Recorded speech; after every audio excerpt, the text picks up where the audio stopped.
자, 여기 보시면은 좀 묘한 단어가 하나가 나올 거예요. 여기 보시면 하이드로제닉이라는 말이 있죠. 보이시죠? 하이드로제닉. 자, 이거 이제 우리말로 어떻게 번역을 할 수 있냐면 이 단어를 아는 사람이 있을 거예요. 하이드로젠. 여기까지는 무슨 뜻이에요? 하이드로젠. 수소죠, 수소. 수소를 뜻하는 형용사. 수소를 뜻하는 형용사. 이게 그냥 1차적인 뜻이거든요. 그래서 뭐 영어 사전 찾으면 저 정도 뜻은 나오는데, 근데 사실은 진짜 의미는 이런 뜻이에요. 하이드로제닉은 바로 전자가 하나뿐인 이런 뜻입니다. 뭐가 하나밖에 없는? 전자. 그렇죠? 그래서 전자가 하나뿐이라는 뜻의 형용사입니다. 자, 그래서 수소 원자를 예로 들면 수소에는 정말로 전자가 몇 개 있습니까? 하나가 있죠. 그래서 그런 상황을 영어로 하이드로제닉이라고 형용사로 표현을 한다 이런 말이지. 자, 그래서 예를 들어 하이드로제닉이라고 하면 자, 어떤 상황을 예로 드느냐? 바로 수소. 자, 수소는 원자 번호 몇 번? 1번. 그러면 정말로 얘는 주변에 전자가 몇 개가 있어요? 한 개가 있죠. 한 개, 한 개. 자, 그 다음 만약 힐륨이 있다. 힐륨은 원자 번호 몇 번? 2번이잖아요. 2번. 그럼 여기 2번인데 이게 만약에 1 플러스 양이온이다. 1 플러스 양이온. 보이시죠? 그러면 전자가 몇 개 남아요? 하나 남죠. 요것도 하이드로제닉이에요. 무슨 말 알겠죠? 그 다음 리튬은 몇 번 원자예요? 리튬은 몇 번이에요? 3번이지. 3번인데 얘를 전자를 두 개를 띄워. 그러면 전자 또 몇 개 남아요? 하나 남죠? 어떻게 만들어진 건지 알겠죠? 알겠죠? 그럼 뭐 하나만 더 써오면 뭐겠어요? 하나만 더 써오면 4번에 베릴륨은 뭐로 만드는 거? 얘는 3 플러스 만드는 거. 그래서 이런 식으로 그 뭐냐면은 전자를 딱 하나만 남겨두게 되는 이온을 뭐라고 부른다? 하이드로제닉이라고 한다. 이런 말이지. 좋아. 그래서 이제 이런 애들을 하이드로제닉이라고 하는데, 이런 것들이 그 뭐냐면은 어떤 물리적 성격을 갖는지에 대해서 수리적으로 분석을 해봤을 거 아니에요. 그 분석 방법이 얘네들에 대해서는 동일하게 적용이 되더라 이런 얘기지. 알겠죠? 그래서 이런 애들을 묶어 놓은 건데, 이런 것에 대한 아이디어를 처음 맹근 사람이 그게 바로 보어라고 하는 물리학자입니다. 알겠죠? 굉장히 그 중요한 업적입니다. 그래서 이 보어라는 물리학자는 이 업적으로 노벨상을 받아요. 무슨 말 알겠죠? 그래서 이 그 수소 원자 모델, 얘가 굉장히 중요하고 사실은 내용적으로도 굉장히 중요합니다. 노벨상 수상 주제이기도 하기 때문에. 그리고 1학년 1학기 때 시험 문제로 굉장히 잘 나옵니다. 작년에 바로 나왔었습니다. 그렇죠? 그래서 이 내용 어떻게 되는 건지 이제 설명을 드릴게요. 잘 들어야 되겠죠? 자, 우선 여기에 플래나테리 모델이라고 있는데 혹시 이거 어디서 들어봤어요? 그렇죠. 바로 얘는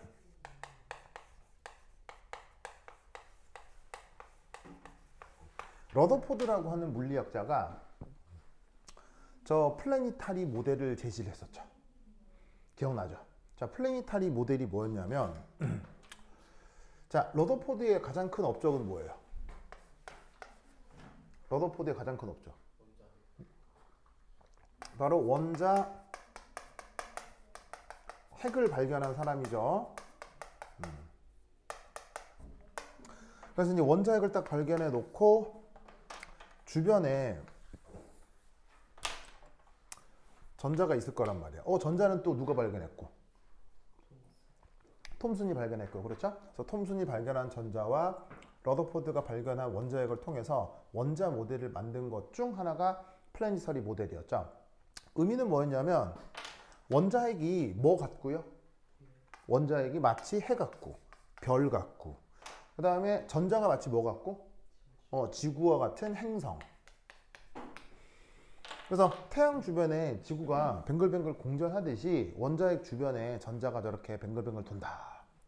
무슨 말 알겠죠? 알겠죠? 이런 모델을 뭐라고 부른다? 플래니터리 모델이라고 한다. 이런 말이죠. 자, 그런데 이때 재밌는 건 러더포드는 그냥 이 전자가 자기가 가지고 있는 역학적 에너지에 따라서 이 원자핵 주변을 뭐 어떤 궤도건 다 가능하게 이렇게 원운동을 할 수 있다고 가정을 한 거예요. 그런데 이게 아주 큰 문제를 가져요. 굉장히 큰 문제를 가져요. 뭔가 문제점이 있거든요. 그 문제점이 뭔지를 말씀드리도록 하겠습니다. 자, 전자라고 하는 애들은 가속 운동한다. 그럼 어떤 일이 벌어지냐면 그 역학적 에너지 일부가 빛으로 전환됩니다. 빛으로 전환된다. 오호.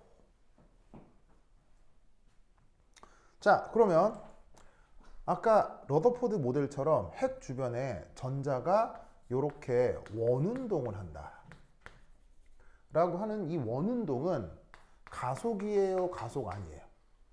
자, 원운동은 가속이에요, 가속 아니에요? 원운동은 가속이라 이런 말이지. 무슨 말인지 알겠어요? 오, 그러면 핵 주변에 전자가 가속 운동을 한다고? 오, 그럼 이거 어떻게 된 거지? 이거 어떻게 되는 거지? 그럼 봐봐. 그럼 이렇게 되겠네. 그러면 전자는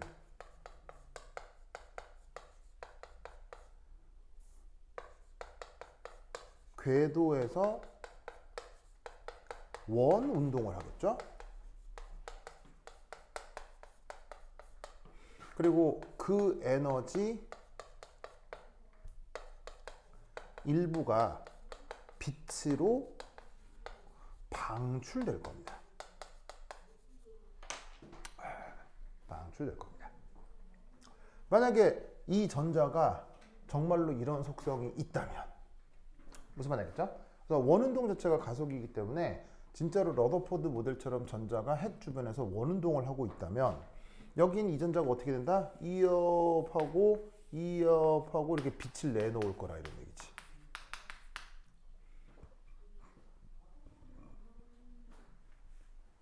무슨 말 알겠죠? 오, 그러면 여기 있는 이 전자는 역학적 에너지가 점점 강해지겠어요? 역학적 에너지가 점점 작아지겠어요? 역학적 에너지가 점점 작아지겠죠. 그럼 이 전자는 이 원궤도가 어떻게 되겠어요?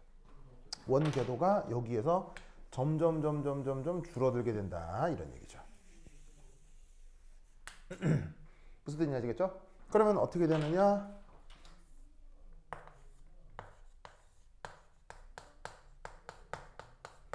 에너지를 잃은 전자는 궤도 반경이 점점 작아질 거고요. 결국엔 어떻게 돼 있습니까? 궤도 반지름 점점 작아지다가 결국엔 어떻게 돼 있습니까? 그렇지. 핵과 충돌하게 될 겁니다. 오, 핵과 충돌하게 되면 또 무슨 일이 벌어지죠? 핵과 충돌하게 되면 무슨 일이 벌어지죠?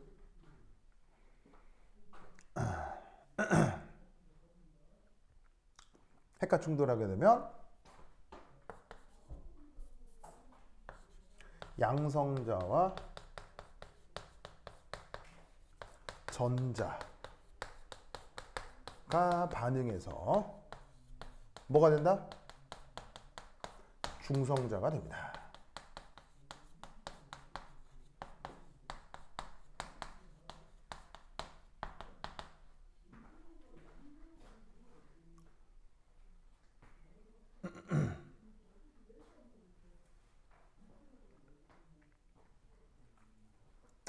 됐습니까? 자, 그러면 양성자를 영어로 뭐라 그랬죠? 양성자 영어로 뭐라 그랬어요? 필기 있을 거 아니야. 양성자 영어로 뭐라 그랬어요? 그렇지, P. 좋아요. 양성자 영어로 프로톤. 자, 전자 영어로 일렉트론. 그리고 중성자 뭐? 그렇지, N이지. N은 N이지. 그렇지, 지운스. 아니, 이렇게 하는구나. 뉴트론. 알겠습니까? 그래서 양성자를 기호 뭐로 많이 줄였어요? 양성자를 기호 P 이렇게 많이 줄여 쓴단 말이에요. 무슨 말이겠어요? 그리고 저 양성자는 원자 번호를 몇 번이라고 해주면 편할까요? 양성자는 원자 번호가 몇 번이라고 하면 편할까요? 1번입니다. 알겠죠? 그래서 요게 원소 기호 앞에 아래 첨차로 쓰는 게 이게 원자 번호죠. 그리고 양성자는 질량수가 얼마겠습니까? 양성자는 질량수가 얼마겠습니까? 태훈 얼마겠습니까? 양성자는 질량수 1이겠죠. 양성자 혹은 중성자 개수의 합이 바로 그 질량수가 되는 거죠. 그래서 지금 원자 번호를 왼쪽 아래쪽에 그 다음에 질량수를 왼쪽 위쪽에 이렇게 쓴 겁니다. 그게 양성자 표기인데 그러면 자 전자는 그러면 기호 뭐로 많이 쓰죠? 2로 많이 쓰죠. 2. 자 그러면 전자는 원자 번호가 몇 번일까요? 전자는 원자 번호를 -1로 간주합니다. 아시겠죠? 이거는 이제 실제로 얘가 양성자가 있냐 없냐의 문제가 아니라 전자 전하량은 양성자 한 개 전하량이랑 부호가 반대죠. 그리고 크기가 같고 그래서 저 전자의 원자 번호를 -1로 정해줍니다. 무슨 말 알겠죠? 그러면 전자의 원자 번호는 몇 번이겠습니까? 전자의 질량수. 전자의 질량수는 0으로 잡아줍니다. 알겠죠? 왜냐하면 전자는 양성자도 아니고 중성자도 아니니까요. 그래서 전자를 핵자로 표현하면 이런 꼴이 되는 거예요. 자, 그리고 이 양성자하고 전자가 만나서 뭐가 된다고요? 중성자가 된다고 했죠? 자, 중성자는 기호 뭐로 줄여 쓰고요? N. 자, 중성자 원자 번호는 몇 번입니까? 중성자 원자 번호는 0번이죠? 왜냐하면 전하를 띠고 있지 않기 때문에. 그리고 중성자 질량수는 몇 번입니까? 1이죠. 그래서 이게 바로 여기서 벌어지는 핵 반응식이 되는 겁니다. 알겠죠? 그래서 이때 어떤 생각을 하면 되냐면 이 부분이 질량수라 그랬잖아요. 이 부분이. 이 질량수하고 질량수를 더한 게 보존이 되면 돼요. 이렇게 보존되면 됩니다. 그래서 1 더하기 0 하면 뭐죠? 1이죠. 그 다음에 원자 번호도 이렇게 보존시키면 됩니다. 그래서 1 더하기 -1 하면 뭐 됩니까? 0. 무슨 말 알겠죠? 그래서 핵반응식을 쓸 때 질량수하고 양성자를 보존시키면 저렇게 표현을 할 수가 있죠. 무슨 말 알겠죠? 그러면 잘 봐요. 전자가 뱅글뱅글 돌다가 핵이랑 충돌을 해. 그럼 그 핵이 뭐가 된다는 얘기예요? 핵에 있는 어떤 양성자가 중성자로 바뀔 수 있다는 얘기인 거죠. 그러면 이게 무슨 말이냐면 세 번째 3, 1, 2, 3 원자는 안정하지 않고 수시로 핵이 바뀐다라는 얘기겠죠.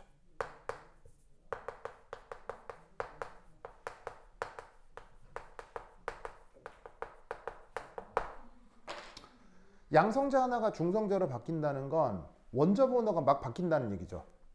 원자 번호가 바뀐다는 얘기는 바로 원자가 달라진다는 얘기라 이런 말이지. 무슨 말 알겠죠? 그러면 우리가 사는 세상에서 원자는 꽤 안정하게 잘 유지됩니까? 막 바뀝니까? 우리가 사는 세상에서 원자는 꽤 안정하게 유지가 되죠. 원자도 변환할 수는 있습니다. 하지만 원자를 변화시키려면 어마어마한 활성화 에너지가 필요해요. 무슨 말 알겠죠? 그런 걸 이제 무슨 우리가 핵융합 연구 뭐 이렇게 표현을 하기도 하고 핵분열 연구라고 하기도 하는데 그런 걸 하려면 화학 에너지에 대략 한 10만 배 이상의 에너지가 가해져야 그 핵 반응이 가능하다 이런 얘기예요. 무슨 말 알겠죠?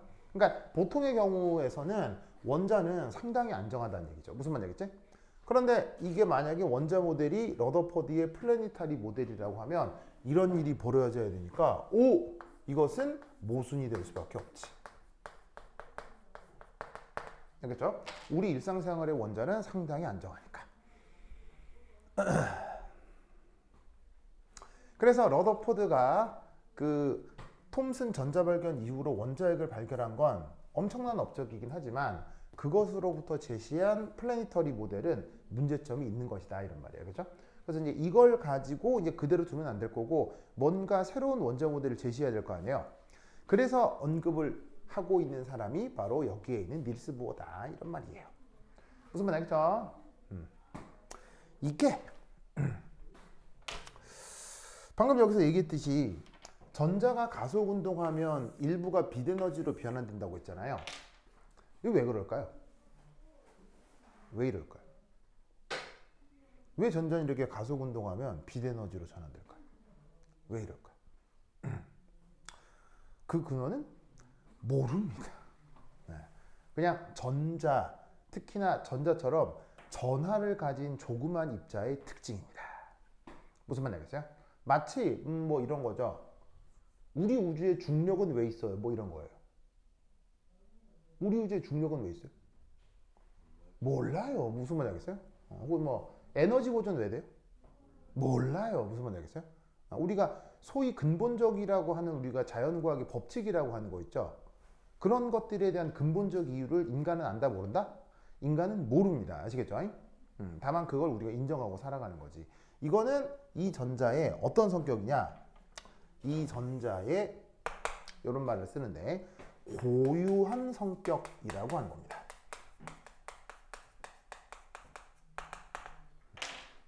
그래서 저건 전자만 갖는 특별한 특징인 거지 저게 이유가 뭐냐? 이유가 있긴 있겠죠. 뭐 있겠습니다만 그거는 이제 뭐냐면 근본적으로는 사람이 알 수 있는 건 아닙니다. 그래서 전자가 저런 성격이 있다라는 거 알아두도록 하시고 이게 이제 핵 주변에 전자가 이렇게 뱅글뱅글 돌다가 이렇게 충돌한다고 했잖아요. 근데 사실 이게 생각해 보면 비슷한 일이 우리 주변에서 있긴 있어요. 어떤 일이 있냐면 예를 들면 이제 우리 이제 지구가 이렇게 있을 때 우리 지구 주변에 뭐가 막 돌고 있어요. 달인데 달은 좀 크고 인간이 만든 애들이 막 돌아다니고 있죠. 누구? 대표적으로 인공위성. 그 인공위성 중에 규모가 제일 큰 거. 인공위성 중에 제일 큰 게 그게 ISS라고 이제 줄임말로 이렇게 쓰죠. 아마 줄임말이 인터내셔널 스페이스 스테이션 뭐 그럴 거예요. 그렇죠? 그래서 국제 우주 정거장일 건데 얘가 지구 주변을 뱅글뱅글 돌고 있긴 하거든요. 근데 얘가 지구 주변을 뱅글뱅글 돌고 있긴 하는데 얘가 점점 어떻게 되고 있죠? 점점 지구로 떨어지고 있어요. 무슨 말인지 알겠죠? 그래서 이게 아주 막 눈에 보일 정도로 확은 아닌데 이 국제 우주 정거장이 이게 점점 이렇게 돼요. 점점 아주 미세하게 이렇게 돼요. 미세하게 이렇게. 그래서 이 국제 우주 정거장이 점점 지구와 가까워지고 있습니다. 왜? 왜?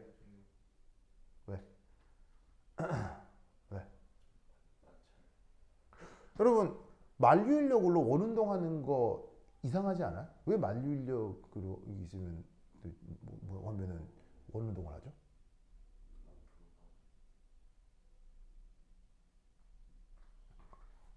물리학 시간에 이런 생각 안 해봤구나. 자, 이게 땅이 있고 이게 높이에 어떤 물체가 있어요. 그럼 이제 얘하고 얘 사이에 이런 이제 중력이 가해질 거 아니에요, 그렇죠? 그럼 중력이 가해질 때 얘가 이 상태에서 그 중력의 수직한 방향으로 초기 속도가 이렇게 나타났다고 치자. 그럼 여러분은 이제 뭘 배웠냐면 왜 이런 2차원에서 등 가속도 운동의 운동 표현하는 수식 그런 거 막 배운 적 있죠. 그럼 이제 이때 얘 궤적이 어떻게 돼? 궤적이 이렇게 툭 이렇게 떨어지잖아요, 그죠? 이게 툭 떨어지잖아. 그렇잖아. 이런 거 해본 적 있어 없어요? 해본 적 있죠? 이때 이게 무슨 궤도가 되고요? 이게 무슨 궤도가 되고? 포물선 궤도가 되고요. 그래서 원래 중력이 가해지면 물체는 어떻게 돼야 돼요? 땅으로 떨어져야 돼요. 무슨 말인지 알겠어요? 근데 묘하게도 물체가 있을 때 물체가 땅으로 떨어져야 되는데 땅이 우리가 생각하는 땅은 보통 우리가 생각하는 이렇게 평평하잖아요. 근데 땅을 평평한 게 아니고 땅을 동그랗게 깎았다고 쳐봐요. 땅을 동그랗게 깎았다고 쳐봐요.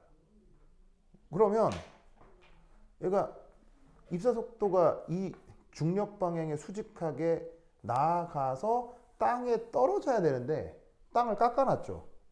안 떨어지고 더 떨어지겠지. 그럼 부딪힐만 하면 땅을 또 깎아.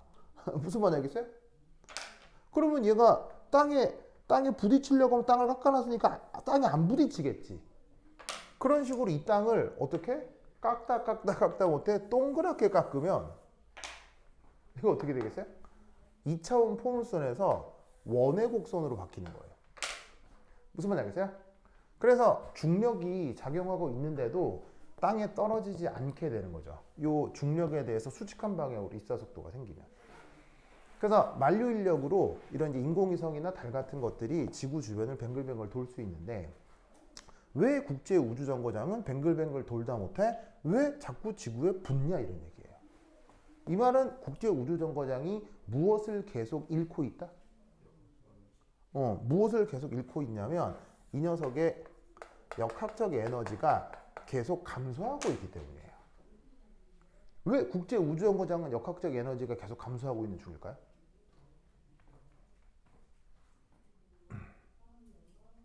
자, 지구에서 달까진 은근히 가까워요, 은근히 멀어요?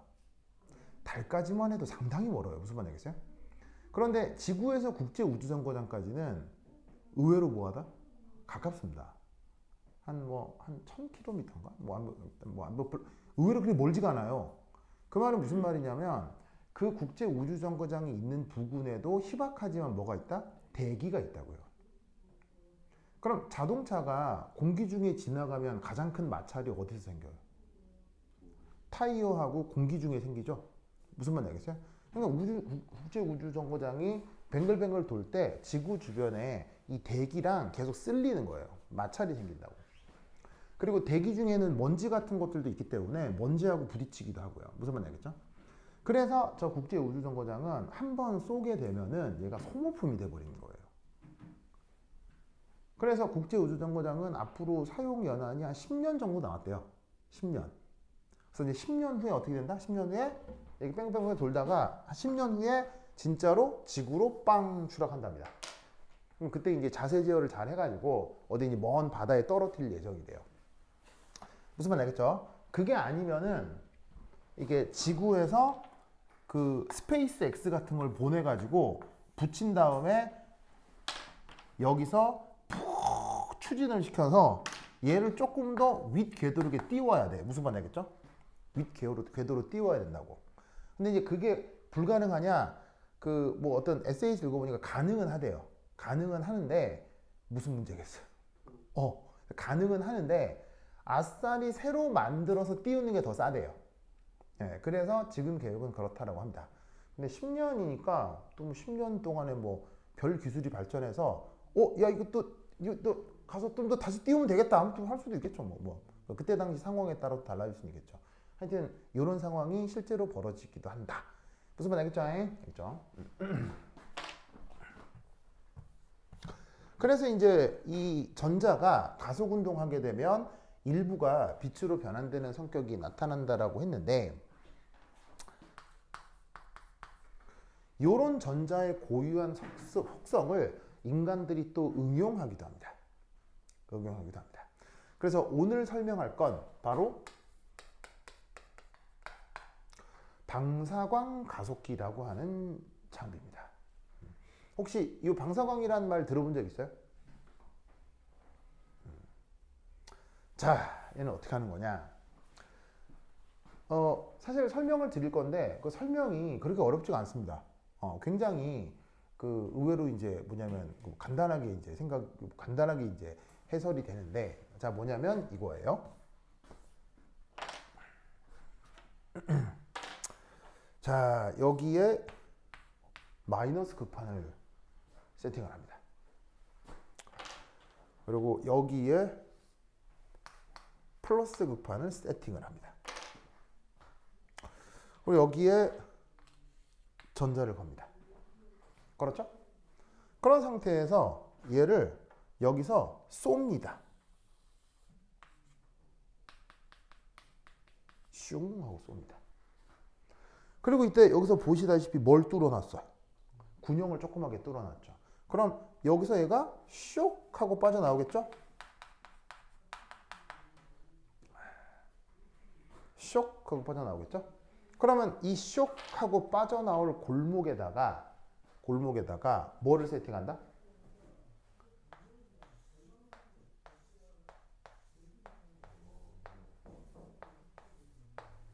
짜잔. 뭐예요?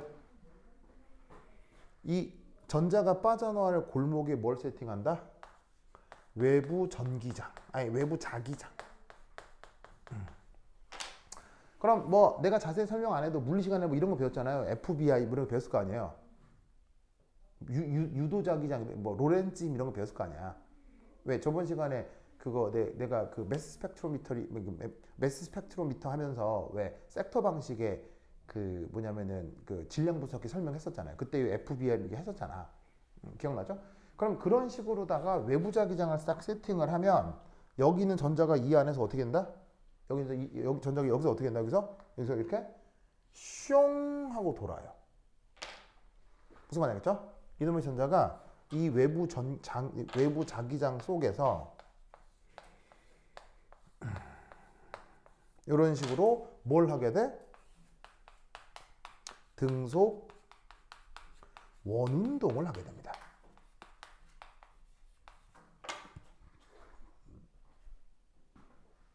자, 이 원리는 되게 어렵습니까? 충분히 이해할만 합니까? 충분히 이해할만 하죠. 그래서 이제 전자기학 초반에 배우면 유도 전기장, 뭐 유도 자기장 하면서 저 얘기가 초반에 나올 거란 말이에요. 태훈 저런 얘기 들어본 적 있죠? 로렌츠 힘이란 말 들어본 적 있죠? 로렌츠 힘. 이때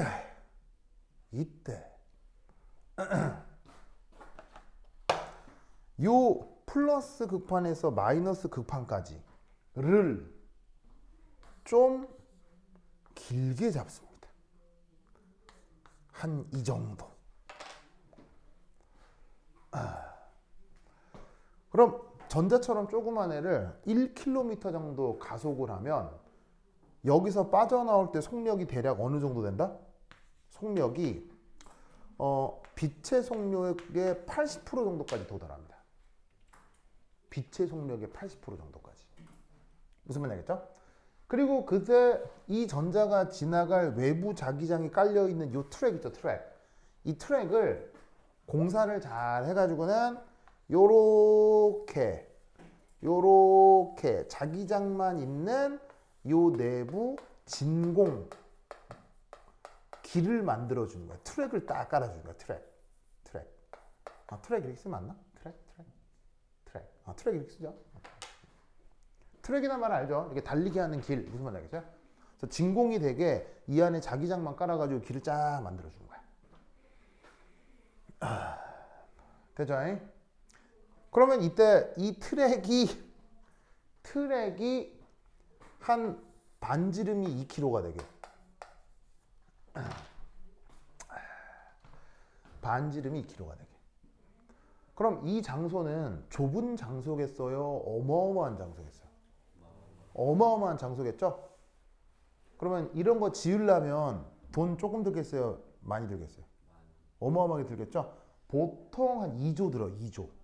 무슨 말 되겠죠? 그럼 이런 거는 개인이 할 수 있겠어요? 누가 하겠어요? 국가 단위에서 하는 거예요. 무슨 말 되겠어요? 근데 뭐 2조 정도는 뭐 다른 나라에서는 개인 기업이 하기도 해요. 무슨 말 되겠어요? 개인 기업이 하기도 해. 뭐 여하튼. 그러면 이때 이놈의 전자가 여기서 뭘 하게 된다고? 등속 원운동을 하게 된다고 했지. 그럼 그 등속 원운동을 하는 것이 아까 얘기했던 무슨 운동이에요? 원운동은 무슨 운동이에요? 가속 운동이죠. 그러면 이때 빛의 속력의 80%에 해당하게 빠르게 빠져나왔던 전자가 여기를 외부 자기장 때문에 원운동을 샥 하면서 뭐를 쫄쫄쫄 내놓겠어요? 뭐를 쫄쫄쫄 내놓겠어요? 바로 빛 에너지를 얘가 움직이는 접선 방향으로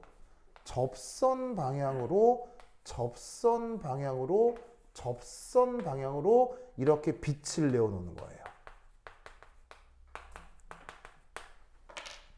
무슨 뜻인지 아시겠어요? 그리고 이 빛은 약한 빛이겠습니까? 강도가 어마어마하겠습니까? 저 여기서 새어나오는 빛은 에너지가 약하겠습니까? 에너지가 어마어마하겠습니까? 어마어마하게 강력한 빛 에너지가 빠져나옵니다. 무슨 말인지 알겠죠? 이 빛이 새어나오는 이 골목에 건물을 하나씩 지어요.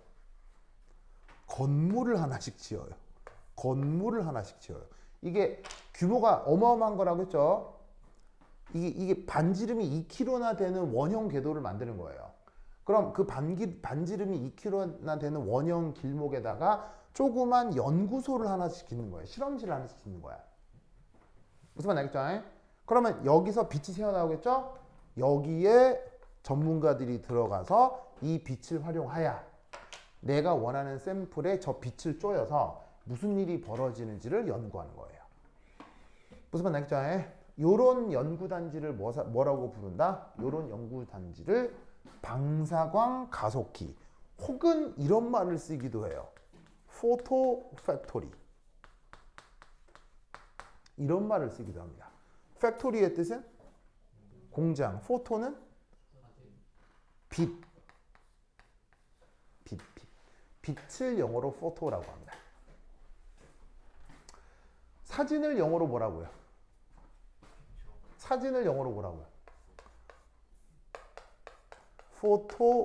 포토그래피라고 하죠. 이게 사진이잖아요. 그래피의 뜻이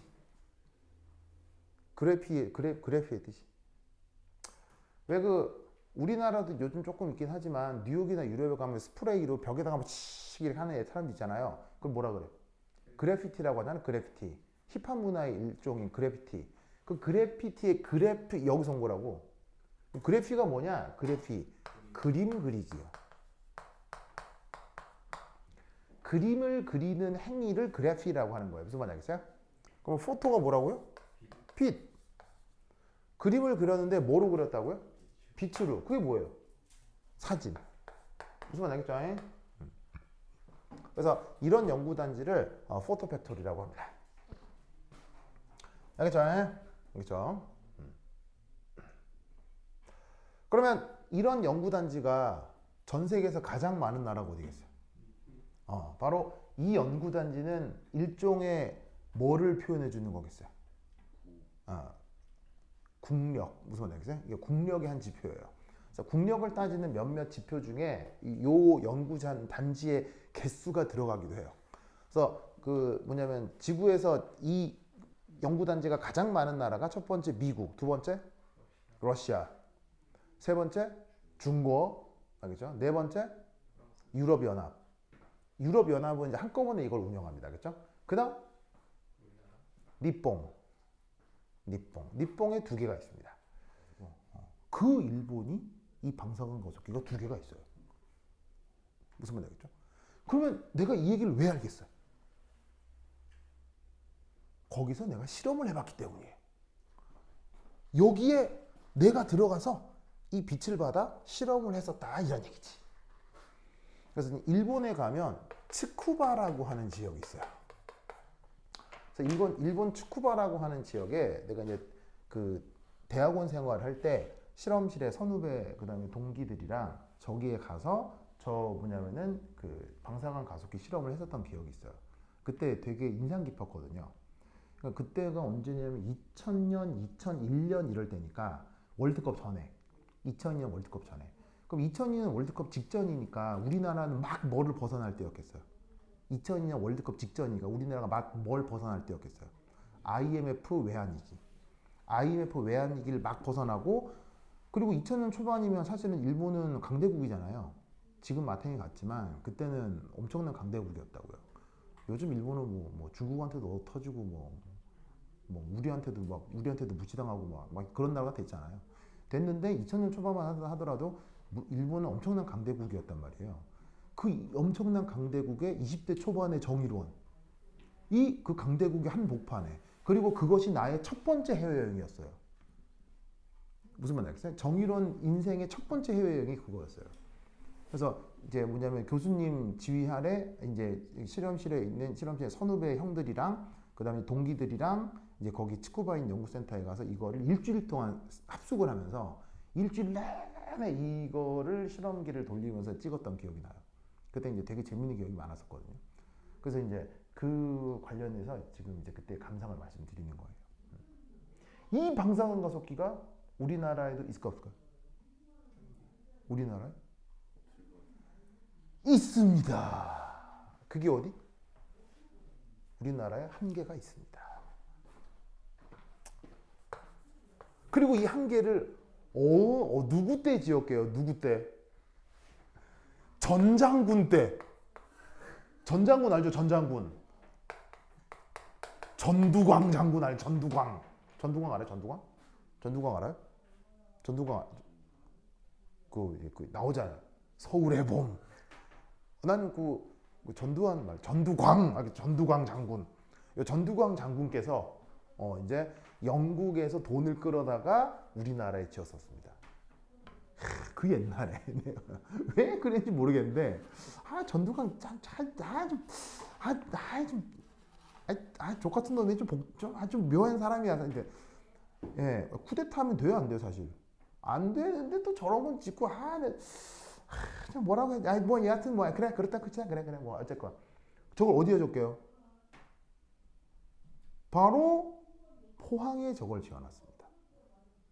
그래서 포항에 지어놓은 저 방사능 가속기를 운영하는 시설이 어디입니까?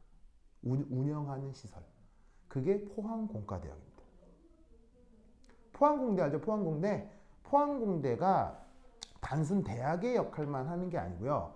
저 방사광 가속기를 운영하는 센터인 거예요. 그래서 방사광 이게 아무것도 아닌 장비겠어요? 어마어마한 국가급 장비예요. 어마어마한 장비잖아요. 그럼 이걸 운영 주체가 있어야 되잖아. 그래서 만들어 놓은 게 포항공대인 거예요. 무슨 뜻인지 아시겠죠? 그래서 포항공대는 단순히 대학의 의미를 넘어서서 그런 의미가 있어요. 그래서 이제 나는 포항공대에 가서도 이제 실험을 했었죠. 왜냐하면 그 포항공대 그때 그러니까 내가 있었던 실험실의 선배님이 나중에 포항공대 방사능 가속기 센터장이 됐었거든요. 그래서 이제 그때 거기 가가지고 이제 형 저 왔어요 해가지고 이제 뭐 웬일이냐 형 뭐 실험 좀 해보려고 해서 그래 뭐 하고 가라 뭐 해가지고 이제 포항공대에서 한번 찍었던 기억이 있어요. 그래서 이제 일본에서도 한번 찍어봤고 이제 포항공대도 한번 찍어봤는데 여기서 나오는 빛의 종류는 굉장히 다양하거든요. 그럼 여기 이제 어떤 연구자들이 와서 연구를 하냐면 all kinds of science. 그러니까 과학의 모든 종류의 연구가 여기서 다 돼요. 그래서 물리학자들도 많이 오고요. 생물학자, 화학자 굉장히 많이 와요. 그래서 여기서 나오는 빛은 굉장히 종류가 다양하고 그 빛의 에너지 순도가 굉장히 높기 때문에 물리화학, 생물, 뭐가 됐건 물질을 연구하는 사람들에게는 굉장히 그 효율이 좋은 연구단지예요. 무슨 뜻인지 알겠죠? 그래서 나중에 여러분들이 대학원에 가서도 이런 데서 실험을 해볼 수 있는 거예요. 당연히 여기서 실험하는 비용은? 실험 비용은? 자, 일본 츠쿠바에서 이거 찍고 싶다. 비용은? 공짜입니다. 왜? 국가시설이어서요. 국가시설이라고요. 다만 공짜니까 뭘 미리미리 해야 되겠어요? 예약이 몇 년치 밀려 있겠어요? 예약이 최소 1년 밀려 있어요. 1년. 왜냐면 공짜니까 전 세계 모든 연구자들이 이거 찍으려고 할 거 아니에요. 세금으로 운영되는 거예요. 그리고 외국인도 찍을 수 있다 못한다? 외국인도 찍을 수 있어요. 우리도 일본에 가서 예약하면 일본에 찍을 수 있다고요. 왜냐하면 이런 복지시설은 전 인류에게 개방되어 있는 거기 때문에 이거는 내가 어느 나라에 가서도 예약만 되면 할 수 있는 거예요. 무슨 말인지 알겠죠? 다만 아무나 예약 받아주겠어요? 그건 아니겠어요. 그건 아니겠죠. 이게 누구 이름으로 예약을 해야 되냐면 대학 교수, 이제 국가 단위의 그 정해져 있는 대학에 소속되어 있는 교수 명의로만 예약이 가능해요. 무슨 말 알겠죠? 그럼 이제 실제로는 그 밑에 대학원생들이 막 하겠죠. 이렇게 1년 전에. 그래서 이제 1년 전에 내년에 갈 거 다 정리해가지고 리포트 써가지고 요게 축구바 이런 데다가 이제 뭐냐면 제안서를 올려요. 우리 이런 연구 하고 싶다. 그럼 이제 거기서 이제 보고 오케이 하면 예약돼가지고 1년 후에 가서 찍을 수 있는 거예요. 그러니까 이제 매년 실험실에서는 전부를 하겠죠. 올해 부킹 해가지고 내년에 찍고 또 올해에서 내년에 찍고 이렇게 하겠죠. 그래서 나중에 여러분들이 대학원 생활을 하게 되면 이런 경험도 하게 될 거예요. 무슨 말 알겠죠? 알겠죠? 소개 나겠죠? 좋았어. 자, 그러면 이제 이런 문제점을 이제 누가 해결했다는 얘기겠어요? 이런 문제점을 누가 해결했다는 얘기겠어요? 보라는 사람이 해결했다는 얘기겠죠. 이 보가 이 문제점을 어떻게 해결하기 시작했느냐부터 한 10분 쉬어보도록 하겠습니다. 현실 가도세요.